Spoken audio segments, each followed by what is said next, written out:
তৈরি করা। Double click করলে অটোমেটিক কপি। মানে আমরা চাইলে একটা ভার্টিক্যালি বা একটা হরিজন্টালি আমরা কি করতে পারি, একটা কপি নিতে পারি, তাই তো? যেমন এই শেপটাকে যদি আমি হরিজন্টালি বা ভার্টিক্যালি একটা কপি নিতে চাই, সেটা কিন্তু আমি সহজেই নিতে পারি। যেমন সাপোজ ধরেন আপনি যদি এই শেপটাকে সিলেক্ট করে লাইক একটা কপি নিলেন, এই কপিটাকে সাপোজ আপনি কি করলেন, ধরেন যে এইভাবে এসে আপনি এখানে মিশাবেন, দেখেন এটাকে কিন্তু আপনি মিশাইতে পারবেন, বা আপনার কিন্তু আমরা যে শেপটা চাচ্ছি ওই শেপটা কিন্তু মেক হবে না। আবার ধরেন আপনি চাচ্ছেন যে এই অংশটাকে জাস্ট এই পয়েন্টটাকে এই পয়েন্টের সাথে মিশাবেন, এখন আপনি যদি এদিক থেকে রোটেট করেন, রোটেট করে যদি এসে মিশান, তাহলে কিন্তু এটা উল্টা হয়ে যাবে, এখানে কিন্তু অন্য কোনো অপশন নাই। সো এখানে আমরা কি করবো, আমরা রিফ্লেক্ট টুলস এর হেল্প নিব। যেমন আমি যদি এটাকে সিলেক্ট করে জাস্ট আমার যে রোটেট টুলের পাশে যে রিফ্লেক্ট টুলটা ছিল, রিফ্লেক্ট টুলে যদি আসি, রিফ্লেক্ট টুলের উপর ডাবল ক্লিক করলাম, এখান থেকে প্রিভিউ মোডটা আমরা একটু অন করলাম, অন করে দেখেন আমাদের শেপটা কিন্তু ছিল কিসে, হরিজন্টালি। আমাদের শেপটা ছিল হরিজন্টালি, আমরা এটাকে ভার্টিক্যালি কি করবো, একটা কপি নিব। সো আমি একটা কপি নিলাম, যখন আমি ভার্টিক্যালি একটা কপি নিলাম, দেখেন এবার সহজেই কিন্তু আমি এইখানে এসে এটাকে মিশিয়ে দিতে পারছি। তাহলে দেখেন আমার কিন্তু অর্ধেক দিক থেকে মেক হয়ে গেছে। আমরা জাস্ট ভার্টিক্যালি একটা কপি নিলাম। এবার এটা আমাদের কিসে আছে, এটা আমাদের ভার্টিক্যালি আছে, এবার আমাদের হরিজন্টালি একটা কপি নেওয়া লাগবে। সো এই দুইটা শেপকে সিলেক্ট করলাম, সিলেক্ট করে আমি যদি এদিক থেকে রোটেট টুলে এসেও কাজ করতে পারি, অথবা মাউসের রাইট বাটন ক্লিক করে যদি এদিক থেকে দেখেন ট্রান্সফর্ম নামে একটা অপশন আছে, এই ট্রান্সফর্ম থেকে যদি রিফ্লেক্টের উপর ক্লিক করি, তাহলে কিন্তু সরাসরি আমাদের রিফ্লেক্ট বক্সটা ওপেন হয়। এন্ড আমার এটা ভার্টিক্যালি আছে, এবার আমি কি করবো, হরিজন্টালি একটা কপি নিয়ে নিব। যখন হরিজন্টালি একটা কপি নিলাম, এবার কি করব, এই দুটাকে টেনে এনে জাস্ট আমি এটার সাথে বসিয়ে দিই। তাহলে দেখেন সহজে কিন্তু আমার শেপটা মেক হয়ে গেল। সবগুলোকে সিলেক্ট করে এটাকে একটু আমরা চ্যাপ্টা করে দিচ্ছি বা চওড়া করে দিচ্ছি, শিফট কলটা ধরে এটাকে আমরা একটু ছোট করে দিই, ছোট করে পেজের মাঝে নিয়ে আসি। তাহলে দেখেন এদিক থেকে কিন্তু আমাদের এই যে বাহিরের যে শেপটা, এটা কিন্তু অলমোস্ট মেক হয়ে গিয়েছে। এখন একটা প্রবলেম এইখানে আছে, এখানে কি ফিল কালার দিলে নিবে নাকি নিবে না, কি মনে হয়? না, নিবে না। কেন নিবে না? জয়েন্ট হয়নি।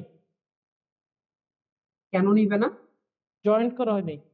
জয়েন করা হয়নি। আচ্ছা, হয়নি। একটা বিষয় হচ্ছে কি, আপনাদের একটা কথা বলছিলাম যে আমি যখন আমার লাইন টুল গুলা বা এই যে আর্ট টুল যখন ইউজ করবো, এগুলা কি ফিল কালার রাখবো নাকি স্ট্রোক কালার রাখবো, কিসে রাখবো, কি বলছিলাম? Stroke colour. Stroke colour. Stroke colour কেন স্ট্রোক কালার রাখতে বলছিলাম? কালার একটা সিঙ্গেল লাইনের যদি আপনি ফিল কালার দেন, তাহলে আপনার ফিল কালারটা কিন্তু প্রপারলি ভাবে আপনার শেপের মধ্যে আসে না। যেমন সাপোজ আপনার এটা কি একটা সিঙ্গেল লাইন না, দেখেন তো এটা একটা সিঙ্গেল লাইন, এটা একটা সিঙ্গেল লাইন, এটা একটা সিঙ্গেল লাইন, এগুলো কি সব আলাদা আলাদা। আপনি সাপোজ যদি এই যে সিঙ্গেল লাইনটা আছে, এটার যদি আপনি ফিল কালারটা অন করেন, তাহলে এইখানে ফিল কালারটা অন হবে, কিন্তু কালারটা কিন্তু এইভাবে অ্যাপ্লাই হবে। তো স্বাভাবিকভাবে আপনি যদি সবগুলো, যেহেতু এখানে সিঙ্গেল লাইন এক একটা, আপনি সবগুলোকে সিলেক্ট করলেন, কোনো সমস্যা নাই। আপনি যদি এটাকে কালারও করেন, তাহলে তো প্রপারলি ভাবে আসলে ফিল কালারটা নিতে পারতেছে না, যে কারণে আমাদের এগুলাকে কি করতে হবে, জয়েন করে একটা শেপে মেক করতে হবে। তো আমরা জয়েন কিভাবে করতে পারি, কেউ বলতে পারবেন? জি, কন্ট্রোল জি দিয়ে গ্রুপ হয়ে যাবে। জি, কন্ট্রোল জি। কন্ট্রোল জি তে গ্রুপ করতে হবে, কন্ট্রোল জি প্রেস করে গ্রুপ করতে হবে। অপশন আছে। আচ্ছা, জয়েন টুল নামে একটা টুল আমরা দেখছিলাম কোথাও, কারো মনে আছে? জয়েন টুল নামে কি কোনো একটা টুল জীবনে দেখছিলাম, কোথায় দেখছিলাম? রাইট বাটনে ক্লিক করলে আসবে। কোথায় একটা জয়েন টুল আমরা দেখছিলাম, এটা কোথায় দেখছিলাম, ফটোশপে নাকি ইলাস্ট্রেটরে? ইলাস্ট্রেটরে আছে তো। আসলে ইলাস্ট্রেটরে দেখছিলাম,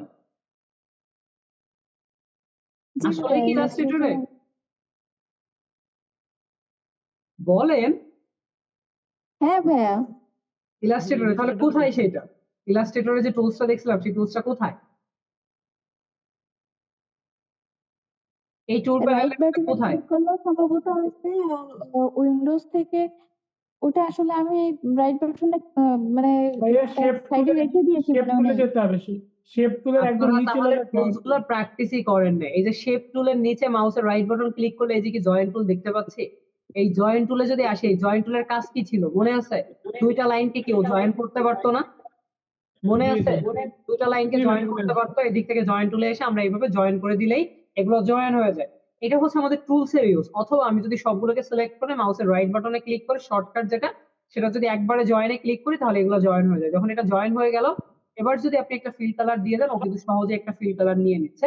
এন্ড আপনি এবার কি করেন, স্ট্রোকটাকে অফ করে দেন, দেন এই শেপটাকে কন্ট্রোল সি দেন কন্ট্রোল এফ, শিফটটা ধরে যদি আমরা ছোট করে দিই, ছোট করে আমরা যদি এটাতে রেড কালার করে দিই, তাহলে কিন্তু আমাদের প্রাণ আরএফএল এর যে লোগোটা, সেটা কিন্তু মেক হয়ে যায়। তো এটা কি করা পসিবল নাকি পসিবল? পসিবল পারবো? আচ্ছা, জি ইনশাআল্লাহ। এরপরে আপনারা দেখেন, আপনারা কিছু লোগো জাস্ট প্র্যাকটিস করবেন, সেটা যে কোনো ভাবেই হতে পারে না কেন। যেমন আপনি সাপোজ একটা এ দিয়ে কোনো একটা লোগো মেক করবেন, এ দিয়ে। এখন আপনি কি করলেন, আপনি সাপোজ এ দিয়ে একটা লোগো মেক করবেন, এটা চিন্তা করলেন মনে মনে। দেখেন, আপনি সাপোজ এই দিক থেকে হচ্ছে পলিগনাল টুলে আসলেন, আমরা একটা ক্লিক করলাম, আমি সাপোজ 3টা কর্নার একটা শেপ নিয়ে নিচ্ছি, অর্থাৎ একটা ত্রিভুজ। তো এই যে ত্রিভুজটা আমি নিলাম, শিফটটা ধরে আমি একটু বড় করি এটাকে, আর একটু চ্যাপ্টা করে দিই দিক থেকে, মানে একটু সাইডটা কি করে। এখন এই শেপটি যদি অল্টার প্রেস করে আমি একটা কপি নিয়ে ঠিক এইভাবে রাখি, জাস্ট এইভাবে আমি একটা কপি নিয়ে রাখলাম, দুইটা শেপকে সিলেক্ট করলাম, শেপ বিল্ডার টুলে গিয়ে অল্টার প্রেস করে এটাকে মাইনাস করে দিলাম, তাহলে কি হলো, আমার এর মতো কিন্তু একটা ভাইবস চলে আসছে। এরপরে আমি যেটা করতে পারি সেটা হচ্ছে, আমি লাইক ধরেন যে এদিক থেকে পেন টুলে আসলাম,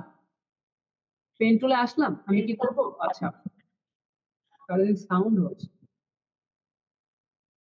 আচ্ছা পেন টুলে আসবো, আসার পরে ধরেন যে আমি এখানে একটা ক্লিক করলাম, দেন হচ্ছে এখানে এসে একটা ক্লিক করলাম, ক্লিক করে আমি এইটুকু অংশকে একটু কার্ভ করে দিচ্ছি, সাপোজ এইভাবে একটু কার্ভ করে দিলাম, অল্টার প্রেস করে এটাকে মাইনাস করে দিলাম, দেন আবার এই অ্যাঙ্কর পয়েন্টে এসে একটা ক্লিক করে এটাকে আমি একটু কার্ভ করে দিচ্ছি, এবং কার্ভটাকে লাইক আমি এইভাবে রাখলাম, অথবা আমরা কার্ভটাকে আরেকটু এইভাবে রাখি কার্ভটাকে, এন্ড অল্টার প্রেস করে মাইনাস করে এটার সাথে জাস্ট আমরা অ্যাডজাস্ট করে দিলাম। তাহলে কি হলো, দেখেন আমাদের একটা এ লোগো মেক হয়ে যায় খুবই সিম্পলি ভাবে। ইভেন আপনি যদি এটাকে আরো স্টাইল করতে চান তাহলে কিভাবে করতে পারেন, একটা বিষয় দেখেন, আমি যদি এই সবগুলাকে সিলেক্ট করে আমি একটু অবজেক্টে যাব, অবজেক্ট থেকে আমি এখানে পাথ নামে একটা অপশন পাবো, পাথ। এই পাথ থেকে অফসেট পাথ, কোথায় কোথায় আসলাম, সিলেক্ট অবজেক্ট থেকে পাথ থেকে অফসেট পাথ। পাতে আসার পরে যে অফসেট পাতে একটা বক্স চলে আসছে, প্রিভিউ মোডটা অন করলাম। এই অফসেট পাতের কাজটা হচ্ছে, আপনি আপনার শেপের যদি এক্সট্রা উইডথ বা এক্সট্রা হাইট বাড়াইতে চান, আপনি এটা বাড়াতে পারবেন। তো আপনি যদি এই অফসেটের উপর একটা ক্লিক করে দেখেন, আপনি আপ অ্যারোতে যদি প্রেস করেন, তাহলে দেখেন আপনার এক্সট্রা উইডথ বা এক্সট্রা হাইট কিন্তু বাড়তেছে। আপনি যদি ডাউন অ্যারোতে প্রেস করেন, তাহলে এক্সট্রা উইডথ বা এক্সট্রা হাইট কিন্তু কমতেছে।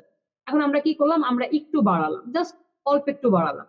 আপনি চাইলে এখানে সাইজও দিয়ে দিতে পারেন, অথবা আপ এর বা ডাউন এর মাধ্যমে কাজটা করতে পারেন। ওকে প্রেস করলাম। এখন বিষয়টা কি দাঁড়াইলো, আমার কিন্তু শেপটা একটু মোটা হয়ে গিয়েছে। বেসিক্যালি এখানে মোটা হয় না, এখানে কিন্তু শেপ আছে দুইটা। আমার ওই যে এক্সট্রা অংশ বাড়াইছি, ওই এক্সট্রা অংশটাও আছে, আর আমার মেইন শেপটাও আছে। সবগুলোকে আমি সিলেক্ট করলাম, দেখেন তাহলে আমি যতটুকু এক্সট্রা বাড়াইছি, দেখেন ওইটুকু অংশ কিন্তু বোঝা যাচ্ছে। আমি যদি এদিক থেকে শেপ বিল্ডার টুলে আসি, আসার পরে এখন লাইক আমি অল্টার প্রেস করে এইটুকু অংশকে মাইনাস করব, এইটুকু অংশকে মাইনাস করে দিলাম, এইটুকু অংশকে মাইনাস করে দিচ্ছি, এইটুকু অংশ মাইনাস, এইটুকু অংশ মাইনাস, এইটুকু অংশ মাইনাস, এইটুকু অংশ মাইনাস। সাপোজ ধরেন যে এদিক থেকে, সরি একটু জুম ইন করে নিই, আমি জাস্ট অল্টার প্রেস করে এদিক থেকে জাস্ট এইটুকুকে মাইনাস করলাম, এইটুকুকে মাইনাস, দেন এটা মাইনাস, এটা মাইনাস, জাস্ট অল্টার প্রেস করে। শেপ বিল্ডার টুলের কাজ তো আমরা জানি। তারপরে হচ্ছে এদিক থেকে এইটুকু অংশ মাইনাস করলাম, অথবা এইটুকু অংশ থাকুক, আমি মাঝের দিক থেকে একটু মাইনাস করি, লাইক এভাবে। তাহলে ব্যাপারটা এখানে কি দাঁড়ালো, দেখেন আমার যে লোগোটা, সেটা কিন্তু আমি একটু কাটা ছেঁড়া করে ওই স্টাইলটা অন্যরকম করে ফেলতে পারতেছি। জাস্ট আপনি এই প্রসেসে যে কোনো লোগো কিন্তু মেক করে ফেলতে পারেন। আপনি সবগুলোকে সিলেক্ট করে আমি গ্রুপ করলাম, গ্রুপ করে আমি একটা গ্রেডিয়েন্ট কালার অ্যাপ্লাই করবো। সাপোজ এদিক থেকে আমি একটা গ্রেডিয়েন্ট কালার দিয়ে দিলাম, তাহলে কিন্তু আমার এদিক থেকে একটা গ্রেডিয়েন্ট কালার চলে আসলো, আমার একটা লোগো কিন্তু মেক হয়ে গেল, একটা এ লোগো কিন্তু মেক হয়ে গেল। তো এই প্রসেসে হচ্ছে আপনারা এ বি সি মানে বিভিন্ন জিনিসকে আপনারা একটু কাটাকাটি করবেন বিভিন্ন ভাবে, দেন যে লোগো গুলো আপনারা মেক করবেন, দেখবেন যে আস্তে আস্তে আপনার একটা লোগোর প্রতি প্যাশন চলে আসবে।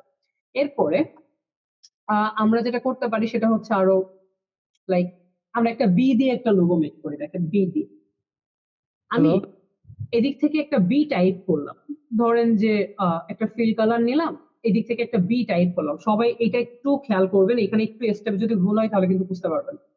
আমরা একটা বি এখান থেকে মেক করলাম, বা একটা বি টাইপ করলাম। এখন এই যে বিটা আছে, এটা কিসে আছে, টেক্সটে আছে না এখনো, নাকি শেপে আছে? টেক্সট নাকি শেপ? এটা টেক্সট। টেক্সট।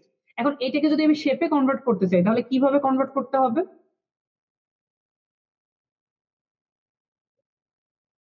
বলেন, কিভাবে কনভার্ট করতে হবে শেপে? ভুলে গেছি ভাই। Right button, create outline. Control alt B দিয়ে না? রাইট বাটন ক্লিক করতে হবে। আচ্ছা, রাইট বাটন ক্লিক করে তারপর রাইট বাটন ক্লিক করলাম, এরপরে কি করতে হবে? এরপর create sir outline, create create outline, out create outline create outline. Create outline, অর্থাৎ আমি যখন ক্রিয়েট আউটলাইন ক্লিক করব তখন এটা আমাদের কিসে কনভার্ট হয়ে যাবে? এটা কিন্তু এখন শেপ Shape এ। হয়ে গিয়েছে। দেখেন আমি যদি ব্রেক সিলেকশন টুলে আসি শেপে কনভার্ট হয়ে যাবে শো করতেছে। তাহলে আমরা জাস্ট যে কোনো একটা টেক্সটকে মাউসের রাইট বাটন ক্লিক করে ক্রিয়েট আউটলাইনে ক্লিক করলেই আমাদের এটা কিন্তু শেপে কনভার্ট হয়ে যায়। আচ্ছা, যখন আমাদের এটা শেপে কনভার্ট হইলো, হওয়ার পরে আমি এই দিক থেকে আমার ফিল কালারটাকে একটু অফ করে দিচ্ছি, দেখেন, এন্ড স্ট্রোক কালারটাকে রাখতেছি, জাস্ট স্ট্রোক কালার। এখন ফিল কালার অফ করে দিলাম, স্ট্রোক কালার রাখলাম। এখন এখানে আপনারা কয়টা পার্ট দেখতে পাচ্ছেন? কয়টা পার্ট আছে এখানে? তিনটা তিনটা পার্ট আছে, অর্থাৎ দুইটা ডির মতো দেখতে পাচ্ছি আর একটা বির মতো দেখতে পাচ্ছি। এখন এটা কিন্তু সবগুলোই একটা শেপ, দেখেন এইটা আলাদা না, এটাও কিন্তু আলাদা না, এগুলো কিন্তু একসাথে একটা শেপ। আমি চাচ্ছি এই তিনটা যে পার্ট আছে এই তিনটা পার্টকে আলাদাভাবে ডিভাইডেড করার জন্য, মানে আলাদা ভাবে আমি এগুলোকে ভাগ করে ফেলি। আর আমি যখন ক্লিক করতেছি দেখেন টোটাল শেপটাই কিন্তু আমার সিলেক্ট হচ্ছে। এখন আমি যেটা করব সেটা হচ্ছে এই শেপটাকে সিলেক্ট করে জাস্ট মাউসের রাইট বাটন যদি ক্লিক করি, মাউসের রাইট বাটন ক্লিক করে যদি আমি এদিক থেকে আনগ্রুপ করি, দেখেন এখানে আনগ্রুপ নামে একটা অপশন আছে, আনগ্রুপ করব। আনগ্রুপ করার পর আবার মাউসের রাইট বাটন ক্লিক করে যখন আমি রিলিজ কম্পাউন্ড পাথের উপর ক্লিক করব, তখন দেখেন আমার এইটা আলাদা, অর্থাৎ এইটা আলাদা, এইটা আলাদা, এইটা আলাদা, তিনটা অংশ কিন্তু আলাদা আলাদা হয়ে গিয়েছে। এইটুকু কি বুঝতে পারছেন এই আলাদা করার প্রসেসটা? জি স্যার বুঝেন নাই? জি বুঝতে পারছি। অর্থাৎ ফার্স্ট অফ অল আমরা কি করলাম, আমরা একটা টেক্সট নিলাম, টেক্সটটাকে আমরা শেপে কনভার্ট করলাম, শেপে কনভার্ট করার পর আমরা ফিল কালারটাকে অফ করে স্ট্রোক কালারে, মানে স্ট্রোক কালারটা রাখলাম। রাখার পরে আমরা আবার শেপটাকে সিলেক্ট করে মাউসের রাইট বাটন ক্লিক করে আনগ্রুপ, দেন আবার মাউসের রাইট বাটন ক্লিক করে রিলিজ কম্পাউন্ড পাথ করলে আমাদের এগুলো সব আলাদা আলাদা হয়ে যায়। আচ্ছা, যখন এগুলো আলাদা আলাদা হলো, ওকে ফাইন, আমি এটাকে একটু নিচের দিকে রেখে দিই। এখন আমরা যেটা করব সেটা হচ্ছে যে আমি ধরেন যে এদিক থেকে রেক্টেঙ্গুলার মেক টুলে এসে, মানে সরি রেক্টেঙ্গুলার টুলে এসে একটা রেক্টেঙ্গুলার আমরা মেক করলাম, যেটাতে আমি একটা ফিল কালার দিয়ে দিচ্ছি, স্ট্রোকটাকে অফ করে দিচ্ছি। দেওয়ার পর এই যে শেপটা আছে, এই শেপটাকে আমরা কি করব, আমি যে সেটাকে সিলেক্ট করলাম, সিলেক্ট করে একটু রোটেট করে দিচ্ছি। এভাবে রোটেট করলে আমাদের শেপের স্টাইলটা এমন হয়। আচ্ছা, এবার আমরা যেটা করব সেটা হচ্ছে এই শেপটাকে সিলেক্ট করে অল্টার প্রেস করে আমরা একটা কপি নিব। কি করব, সিলেক্ট করে অল্টার প্রেস করে একটা কপি নিয়ে জাস্ট লাইক ধরেন যে আমি কপিটাকে এইভাবে রাখলাম, কপি রাখলাম এখানে। এখন আমার এদিকে একটা টুলস আছে, এই টুলসটার নাম হচ্ছে ব্লেন্ড টুল। দেখেন গ্রেডিয়েন্ট টুলের নিচে একটা টুলস আছে, এই টুলসটার নাম হচ্ছে ব্লেন্ড টুল। এই ব্লেন্ড টুলে ক্লিক করে আপনি যদি এই শেপের উপরে একটা ক্লিক করেন এন্ড দেন এই শেপের উপরে সে একটা ক্লিক করেন, তাহলে দেখেন আপনার যে মাঝের গ্যাপ গুলো ছিল এই গ্যাপ গুলো কিন্তু এই শেপ গুলো দিয়ে ফ্লাফ হয়ে গিয়েছে। আপনি জাস্ট ব্লেন্ড টুলটাকে সিলেক্ট করে আপনার প্রথম শেপ এবং লাস্ট শেপের উপর একটা ক্লিক করছেন, আপনার বাকি যে গ্যাপ গুলো ছিল এটা কিন্তু ফ্লাফ হয়ে গিয়েছে। এইটুকু ক্লিয়ার? জি এইটুকু ক্লিয়ার? ক্লিয়ার আচ্ছা, এখন আমরা যেটা করব দেখেন এইখানে আমাদের পার্ট আছে কয়টা? তিনটা, অর্থাৎ দুইটা ডি একটা বি। আমরা এদিক থেকে এই শেপগুলোকে সিলেক্ট করে শুধু বিটাকে সিলেক্ট করব, দুইটা ডি কিন্তু না, দেখেন শুধু বিটা কিন্তু সিলেক্ট হয়েছে, ডি কিন্তু সিলেক্ট হয় নাই। তো এইটুকু অংশকে সিলেক্ট করে আমি যাব হচ্ছে অবজেক্ট। আমরা কোন টুলস এর কাজ করতেছি বলেন তো? ব্লেন্ড টুলে। যাব হচ্ছে অবজেক্ট, অবজেক্ট থেকে এখানে দেখেন ব্লেন্ড নামে একটা অপশনই পাবো, এই ব্লেন্ড থেকে এটাকে আমরা রিপ্লেস স্পাইন করে দিব। যখন আমি রিপ্লেস স্পাইনে ক্লিক করব, ক্লিক করলে আমার এই শেপগুলো দেখেন আমার টেক্সটের বা আমার যে প্রথম যে শেপটা ছিল ওই শেপের বডির মধ্যে কিন্তু চলে আসছে, অর্থাৎ দুইটা শেপ কিন্তু অ্যাডজাস্ট হয়ে গিয়েছে একসাথে। এবং এখানে শেপ গুলো কম ছিল তাই টোটালটাকে ও ফ্লাপ করতে পারেনি। সমস্যাটা হচ্ছে এইখানে, যদি আমার শেপ গুলো আরো বেশি থাকতো তাহলে এইটুকু অংশ ফ্লাপ হয়ে যেত। যাই হোক, এটা ব্যাপার না। এখন আমি আমার এই শেপটাকে সিলেক্ট করে আমি যদি এবার ব্লেন্ড টুলের উপরে এসে ডাবল ক্লিক করি, ডাবল ক্লিক করে আমরা প্রিভিউ মোডটাকে অন করব, করার পর স্মুথ কালারটার এই আরো চিহ্নতে ক্লিক করে আমি এটাকে স্পেসিফাইড ডিসটেন্স করে দিব। যখন আমি স্পেসিফাইড ডিসটেন্স করে দিলাম তখন দেখেন আমার শেপগুলো কিন্তু স্টাইলটা এমন হয়ে গিয়েছে। আমি ওকে প্রেস করলাম, দেন আমরা যেটা করব সেটা হচ্ছে দেখেন আমার এখানে কিন্তু একদম ফ্লাফ হয় নাই, যে কোনো একটু খারাপ লাগতেছে। আমরা খুব সহজেই কাজটা করতে পারি, জাস্ট অ্যাড অ্যাঙ্কর পয়েন্ট টুলে এসে যদি এইভাবে আমাদের একটু লাইন গুলো ফাঁকা থেকে যায় তাহলে আমরা জাস্ট অ্যাড অ্যাঙ্কর পয়েন্টে ক্লিক করলেই এগুলো অ্যাড হয়ে যায়। জাস্ট এই যে অ্যাড হয়ে গেল। ওকে, এখন আমরা জাস্ট এদিক থেকে ডি যে শেপটা আছে এটাকে ডিলিট করে দিলাম, এটাকেও ডিলিট করে দিলাম। তো আমাদের এদিক থেকে একটা লোগো মেক হয়ে গেল। এখন এই যে লোগোটা আছে এটাতে যদি আমরা একটা গ্রেডিয়েন্ট কালার অ্যাপ্লাই করি, লাইক ধর আমি এদিকে এক্সট্রা একটা গ্রেডিয়েন্ট মেক করে নিচ্ছি, সাপোজ ধরেন যে এদিকে আসলাম, আমরা এখানে একটা গ্রেডিয়েন্ট মেক করে নিই, এক্সট্রা একটা গ্রেডিয়েন্ট।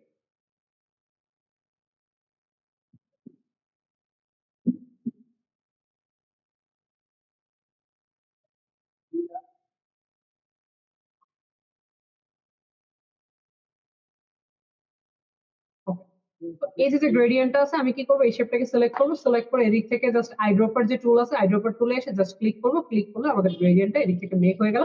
এন্ড দেখেন আমাদের কিন্তু একটা গর্জিয়াস লোগো কিন্তু মেক হয়ে গেছে ডি লেটার। তো এটা কি করতে পারবেন?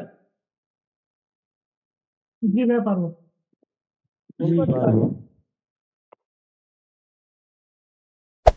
Hey there. Subscribe to my channel. And also press this bell icon.